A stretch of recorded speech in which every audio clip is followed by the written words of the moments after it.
അച്ചടി മേഖല രാഷ്ട്ര പുരോഗതിക്കും സംസ്കാര രൂപീകരണത്തിനും വിദ്യാഭ്യാസ രംഗത്തും നൽകിയ സംഭാവന വളരെ വലുതാണെന്നും എഴുത്തുകാരൻ എൻ.പി. ചേക്കുട്ടി കേരള പ്രിന്റേഴ്സ് അസോസിയേഷൻ നടത്തിയ ധർണ സമരം ഉദ്ഘാടനം ചെയ്ത് സംസാരിക്കുകയായിരുന്നു അദ്ദേഹം. GST നിരക്ക് കുറയ്ക്കുക, 5 HP-യിൽ താഴെ വൈദ്യുതി ഉപയോഗിക്കുന്ന അച്ചടി സ്ഥാപനങ്ങളെ മലിനീകരണ നിയന്ത്രണ ബോർഡിന്റെ പരിധിയിൽ നിന്നും ഒഴിവാക്കുക, കേരളത്തിലെ സർക്കാർ അർദ്ധ സർക്കാർ അച്ചടി ജോലികൾ കേരളത്തിലെ പ്രസ്സുകൾക്ക് മാത്രമായി നൽകുക, അച്ചടി മേഖലയ്ക്ക് മാത്രമായി പ്രത്യേക ലൈസൻസ് ഏർപ്പെടുത്തുക തുടങ്ങിയ ആവശ്യങ്ങൾ ഉന്നയിച്ചുകൊണ്ടാണ് കേരള പ്രിന്റേഴ്സ് അസോസിയേഷൻ കളക്ടറേറ്റിന് മുൻപിൽ ധർണാ സമരം നടത്തിയത്. സംസ്ഥാനത്താകെ നടത്തിയ സമരപരിപാടിയുടെ ഭാഗമായാണ് കോഴിക്കോട്ടും പ്രതിഷേധം സംഘടിപ്പിച്ചത്.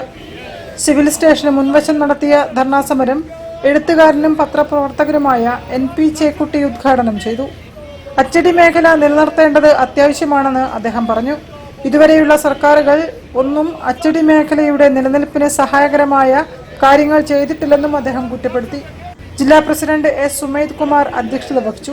കേരള വ്യാപാരി വ്യവസായി ഏകോപന സമിതി secretary K.P. Moideen Koya, CITU ജില്ലാ ട്രഷറർ P.K. സന്തോഷ്, KPCC രാഷ്ട്രീയ കാര്യസമിതി അംഗം N. Subrahmanyan, Chandrika editor Kamal Varadoor, press club secretary P.S. Rakesh തുടങ്ങിയവർ സംസാരിച്ചു. സംഘടനാ joint secretary Pushparaj, Surendran T തുടങ്ങിയവർ നേതൃത്വം നൽകി. News bureau, Kozhikode.